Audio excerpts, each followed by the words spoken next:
Let's take a look at this SAT reading practice question and see if we can easily decipher what it means. I will go ahead and read the entire paragraph first.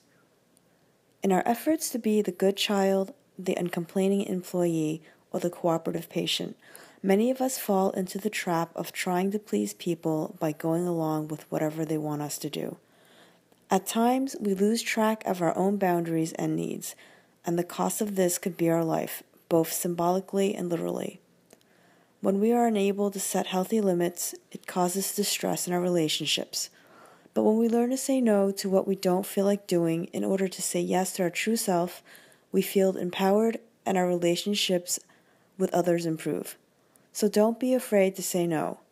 Try to catch yourself in the moment and use your true voice to say what you really want to say.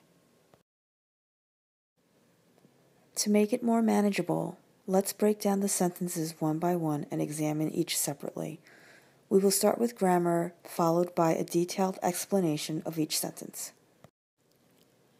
Let's start with the first sentence. In our efforts to be the good child, the uncomplaining employee, or the cooperative patient, many of us fall into the trap of trying to please people by going along with whatever they want us to do. In this sentence, many of us is the subject, fall into is the verb, the trap is the objective. This sentence is basically saying that we try hard to be a good child to our parents, an employee who never complains to our boss, and a patient who always follows the doctor's orders. Even if there are times when we feel differently, we remain agreeable so everybody can be happy. The key point in this sentence is many of us fall into the trap. It implies that we become so used to what is expected from us that we become agreeable without expressing our true feelings. At times, we lose track of our own boundaries and needs, and the cost of this could be our life, both symbolically and literally. In the first part of the sentence, we is the subject, lose is the verb, track is the objective, and is the sentence conjunction. In the second part of the sentence, the cost is the subject, could be is the verb, our life is the objective. When we become accustomed to agreeing with others often, we start to forget who we really are.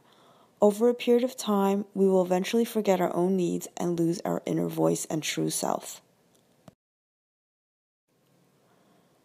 When we are unable to set healthy limits, it causes distress in our relationships. In this sentence, we is the subject, are unable to set is the verb, healthy limits is the objective, when is the adverb sentence marker. If we continue to agree with others in order for everybody to be happy, we will eventually become resentful. This kind of feeling can be damaging to our relationships with others.